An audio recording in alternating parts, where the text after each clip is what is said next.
The fundraising gala for St. Michael's Children's Hospital was everything Petra had learned to dread about her marriage. Beautiful on the surface, hollow underneath. She stood near the edge of the ballroom in a dress she had spent 2 weeks choosing, a deep burgundy that her mother had said made her look like someone worth noticing. The chandeliers above the Fairmont Chateau Laurier cast warm light across 500 guests in evening wear, their laughter rising and falling like music. Somewhere across the room, her husband was telling a story that was making 4 people lean in with delight. He had not spoken to her since they arrived. Petra Moreau watched Callum work the room the way she had watched him for 3 years, with a kind of detached recognition. He was good at this, at making people feel chosen, at turning a crowded room into a private moment between himself and whoever he was speaking to. She had fallen in love with exactly that quality in a coffee shop near the University of Ottawa, when he had looked up from his laptop and asked her opinion on the exhibit at the National Gallery, as though her answer genuinely mattered. That was before the promotions, the partnerships, the slow migration of his attention toward everything that was not her. A server passed with a tray of champagne. Petra accepted a glass and held it without drinking. Across the ballroom, Callum laughed at something a blonde woman in a silver gown said, and his hand rested at the small of her back, familiar and comfortable in a way that suggested this was not the first time. 3 years. 3 years of cooking dinners that went cold. 3 years of being introduced as my wife, with the same tone someone used to reference a monthly subscription they kept forgetting to cancel. 3 years of lying awake in their Westboro townhouse listening to him come in late, his explanations growing briefer and less convincing. She set her champagne glass on a passing tray and walked toward the exit. The October air outside the hotel hit her like a correction, cold and sharp and clarifying. The doorman asked if she needed a car. She shook her head and started walking along Colonel By Drive, the Rideau Canal dark beside her, its surface catching the city lights in long trembling streaks. Her phone buzzed before she reached the first bridge. A text from Callum. "Where are you?" "The Sterlings are here. Not are you okay?" "Not I noticed you left. The Sterlings are here," as though her only purpose was to stand beside him and smile at clients she had never met and would never see again. She typed back slowly, standing on the path while cyclists moved around her like water around a stone. "I am not coming back. Do not wait up." The response came in seconds. "Stop being dramatic, Petra. This is important." She turned her phone face down in her coat pocket and kept walking. She walked until her heels found the uneven stone of the market district, until the grand hotels gave way to lit storefronts and the smell of coffee from a place called Provisions that was still open despite the hour. She pushed through the door because warmth was the only decision she was capable of making. The cafe was nearly empty. A man behind the counter with kind eyes and a grey beard pointed her toward a corner table without being asked, and brought her a pot of tea she hadn't ordered. She sat with both hands wrapped around the cup and tried to understand what she had just done. She had left. After 3 years of trying to be enough, after 3 years of making herself smaller and quieter and less inconvenient, she had walked out of a ballroom in the middle of an event that mattered to her husband, and the most honest thing she could say about that moment was that it had felt like breathing. Her phone buzzed again. Not Callum this time. The name on the screen read, Dominic Caruso. Petra stared at it for a long moment. In 3 years of marriage, she had met her father-in-law exactly 4 times. At the wedding, at the Christmas gathering 2 years ago, that Callum had cut short for reasons he didn't explain. At a dinner she had attended alone because Callum was in Vancouver, and once by accident in the parking garage beneath the building, where Callum's firm had its offices. Dominic Caruso was a man of severe economy, tall and silver-haired, with the kind of stillness that made people lower their voices in his presence.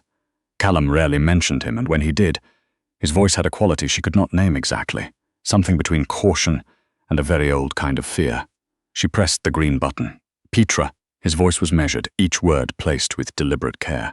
"I understand there was some difficulty at the gala this evening." She almost laughed.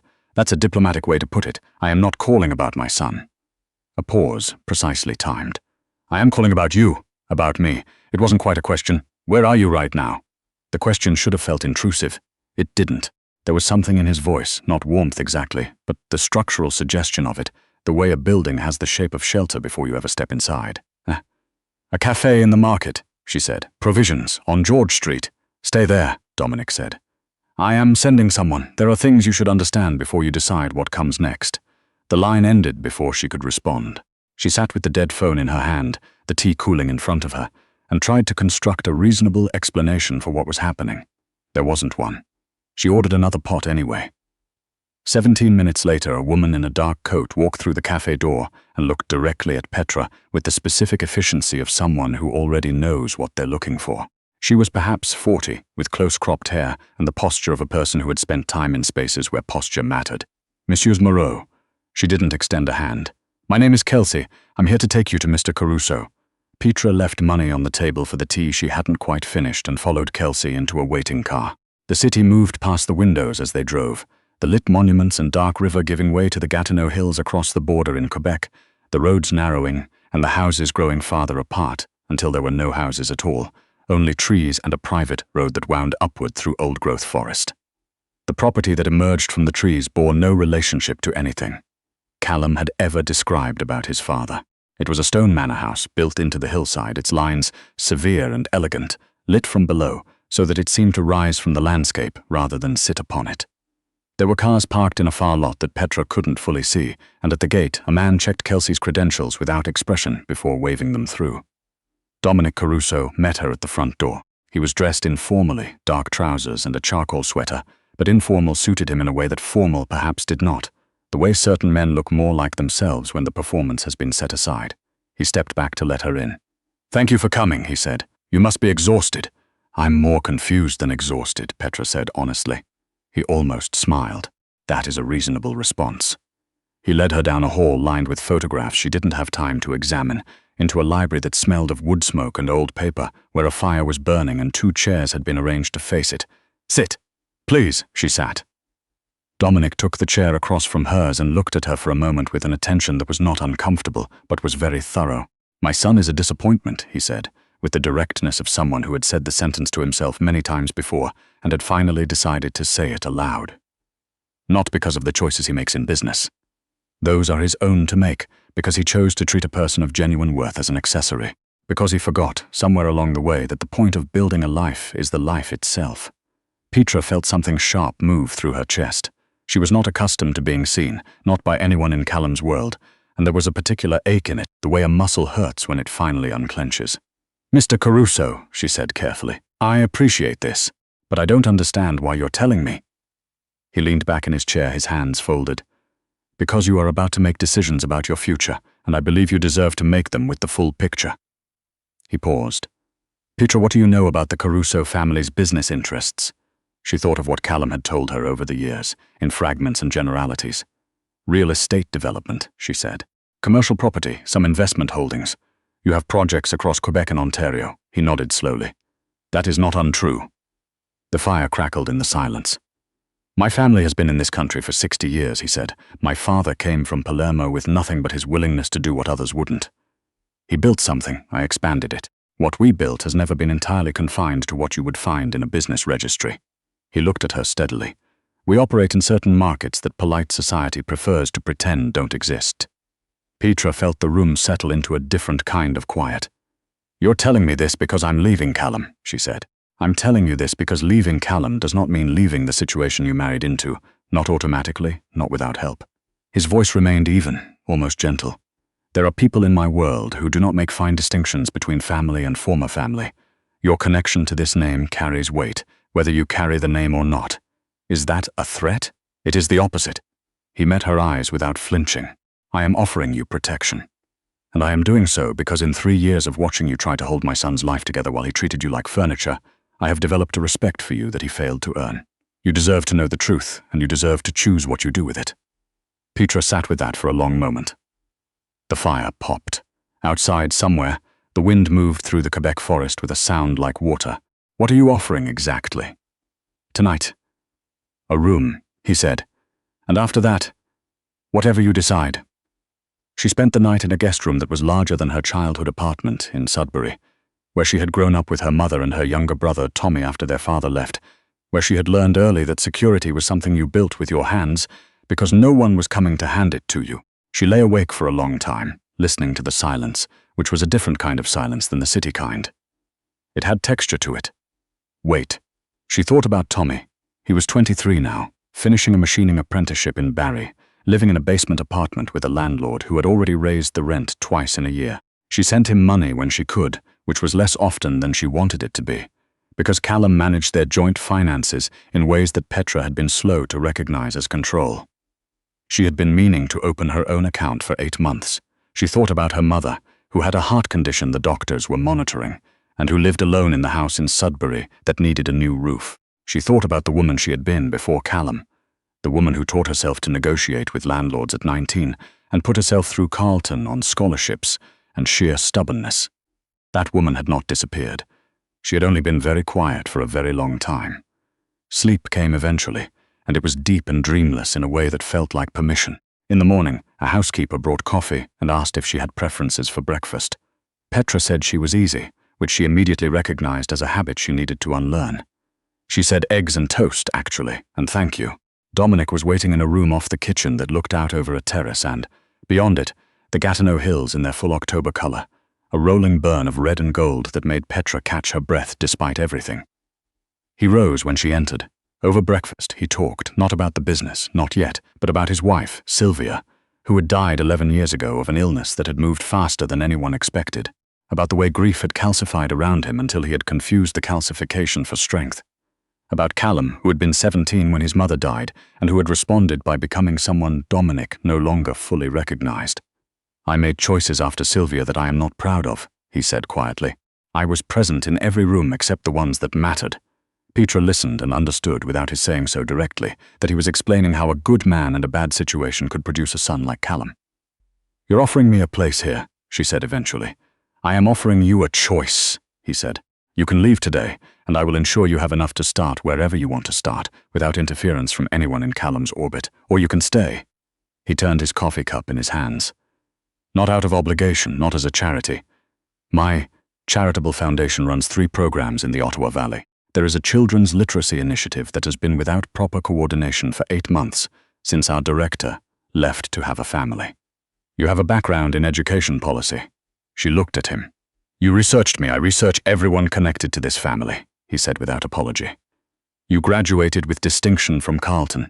You worked at the Ministry of Education for 2 years before you married Callum, and he asked you to stop working because his schedule required flexibility. He said it flatly, without editorial, which somehow made it worse. You are wasted, Petra. You have been wasted for 3 years. I am asking if you would like to stop being wasted. She looked out at the hills for a long time. I need to think about it, she said. Of course you do, he said. Take as long as you need. She spent 4 days at the estate. She walked the trails that ran along the property's edge, through maple and birch with the October light falling at angles that made everything look deliberate. She sat in the library and read. She helped the kitchen staff arrange logistics for a dinner.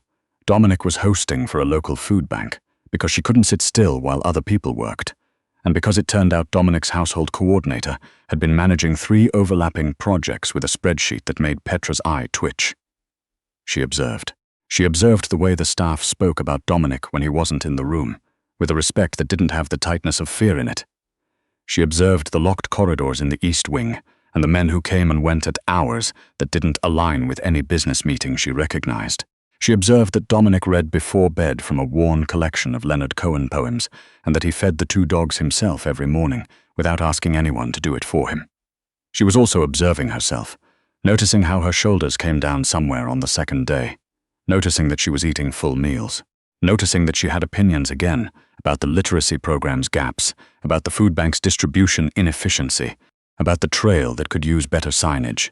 She had been so long in the business of making herself small that she had nearly forgotten opinions were a thing she had. On the 4th day, a courier arrived from Callum's lawyer.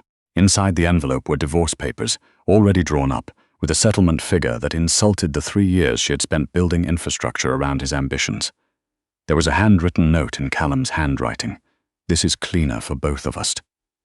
She sat in the library with the papers on her knees for a long time. Dominic found her there. He didn't say anything at first. He sat in the chair across from her and looked at the papers and then at her face, and the expression he wore was one she hadn't seen on him before, something quiet and privately furious. I've made my decision, Petra said. Her voice was steady, which surprised her. I want to stay, not because I have nowhere else to go. She looked at him directly. I've never had nowhere to go. I've been finding my way since I was 19 and I can keep doing it, but the work here is real, and I think I can actually make something of it. And I think, she paused, choosing her words carefully, I think this is the first place I've been in 3 years where someone looked at me and saw what was actually there. Dominic was quiet for a moment. Then he nodded, a single slow motion. "Then stay," he said, "and let's see what you can build." It did not happen quickly. She would say that later to anyone who asked. It didn't happen the way it happens in stories, in a sudden rush of realization, the way a light comes on. It happened the way understanding happens when you're not looking for it, in increments. In the evening in mid-November, when they were both working late on the Foundation's year-end reporting, and Dominic looked up from his laptop and said, without preamble, that he thought her proposal for the literacy program's rural expansion was the best thing to cross his desk in 2 years. And the way he said it had nothing performative in it.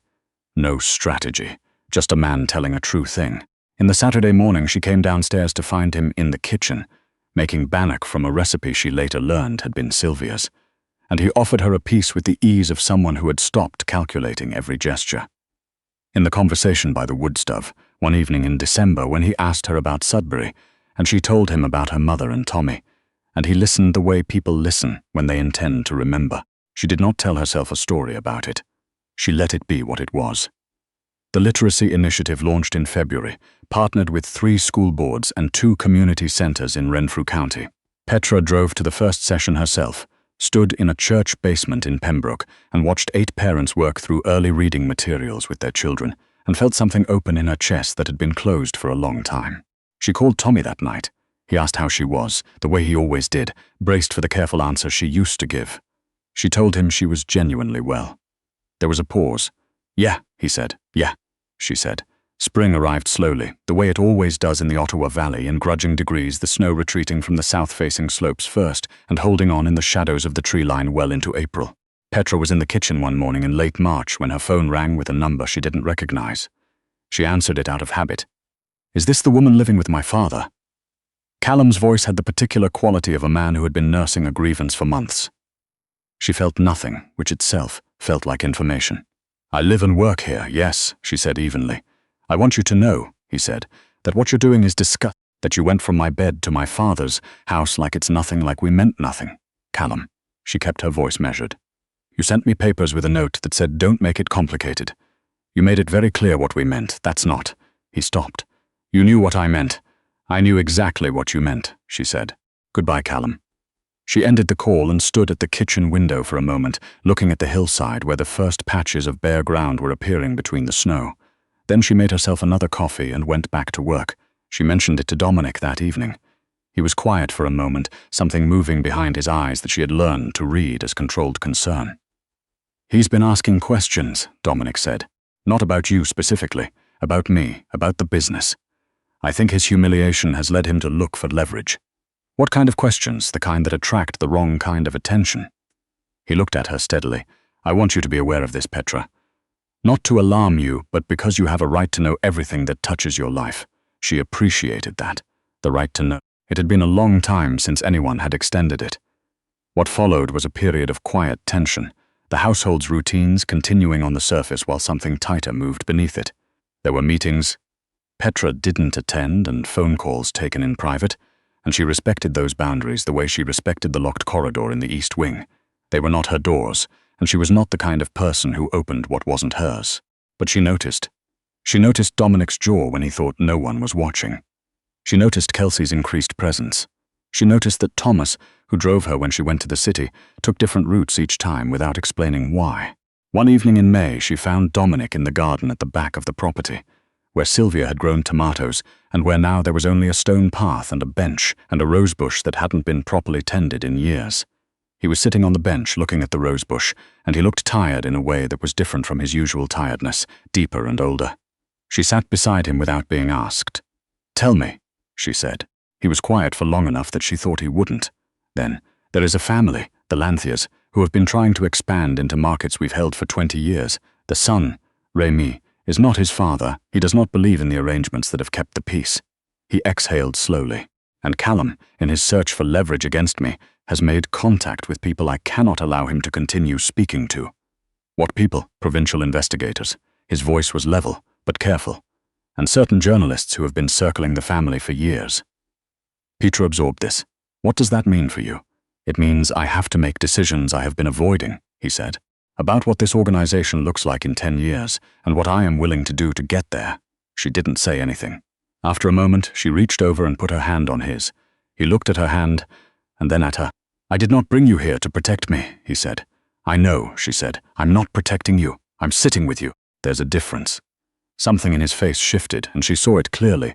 This man who had spent decades building walls so expertly that he had almost forgotten what it felt like to have someone simply sit beside him. "You are remarkable," he said quietly. My son had no idea what he was walking away from. She stayed with him until the light failed and the first stars appeared above the Quebec hills. She understood after that what was happening between them, but she let it come at its own pace, the way the spring had come, in degrees. He asked her to the Foundation's annual dinner in June, as his companion rather than as his employee. She wore a dress the color of pine needles, and she stood beside him in a room full of people who watched them with varying degrees of curiosity. And she was not invisible, not an afterthought, not a woman waiting to be noticed. She was precisely where she had chosen to be. On the drive home, through the summer dark hills, he said, "I need you to know something about Callum." He spoke to the investigators last week, and I had already spoken to them first. He kept his eyes on the road. "I have been cooperating with the provincial inquiry for 4 months, voluntarily. My lawyers negotiated the terms. Everything Callum offered them, they already had. From me." Petra was quiet for a moment. "You were ahead of him. I was ahead of several people." He glanced at her. "I am telling you this because I want you to understand that what comes next is a choice I am making. Not under pressure. The organization is going to change. It is already changing." The Lanthea situation resolved last month quietly, in a way that cost me certain revenue streams but removes certain risks. He paused. "I am 58 years old, and I have a daughter of this foundation and a woman in my house who makes me want to deserve the life I have left. I am choosing differently." The car turned onto the private road through the trees. "And Callum?" she asked.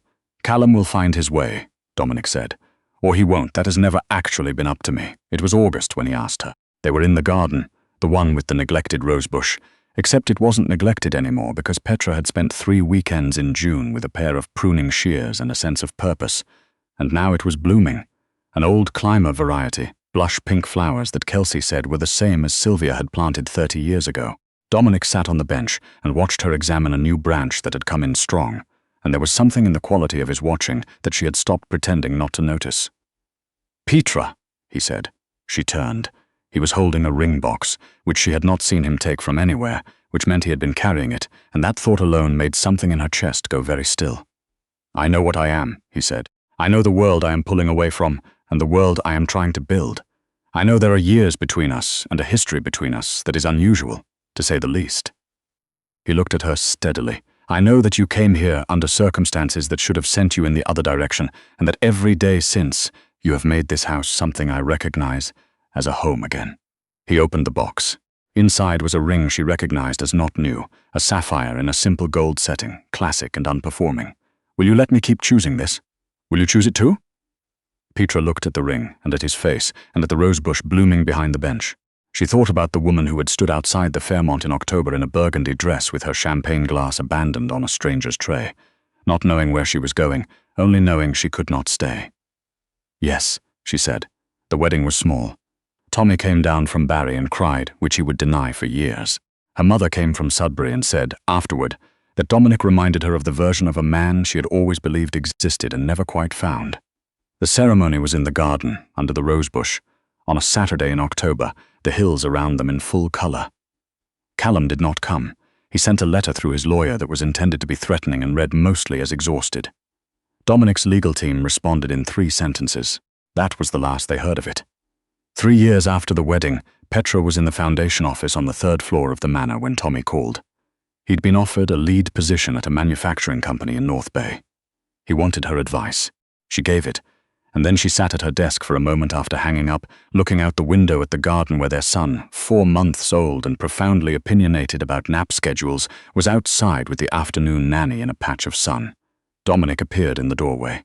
He had come up from a meeting, his jacket over his arm, and he looked at her with the particular attention she had come to understand meant he was checking, quietly and without announcement, that she was all right. "Tommy got the job," she said. "Good." He came into the office and looked over her shoulder at the garden. Their son had discovered a fallen leaf and was examining it with the complete absorption of someone encountering autumn for the first time. "He's going to eat that," Dominic said. "He's definitely going to eat that," Petra agreed. Dominic sat in the chair across from her desk, the one visitors used, and looked at her. "Are you happy?" he asked. It was not a trivial question from him. She had learned that about Dominic Caruso. He did not ask trivial questions. She thought about Sudbury in a basement apartment and learning, at 19, that no one was coming to save you. She thought about Ottawa and 3 years of diminishing in small increments. She thought about a cafe on George Street, and a phone call she had almost not answered, and a hillside in October that had looked like the world was on fire in the best possible way. Yes, she said, genuinely. He nodded once, as though she had confirmed something he already believed but wanted to hear said plainly. Outside, their son held up the leaf toward the afternoon light, turning it in his small hands, examining the veins of it, the color, the particular way October made everything luminous and brief and worth paying attention to. Petra watched him and thought, this is what it is to be seen, not performed for, not managed, not tolerated. Seen, the whole actual person, standing in the light, with nothing left to hide.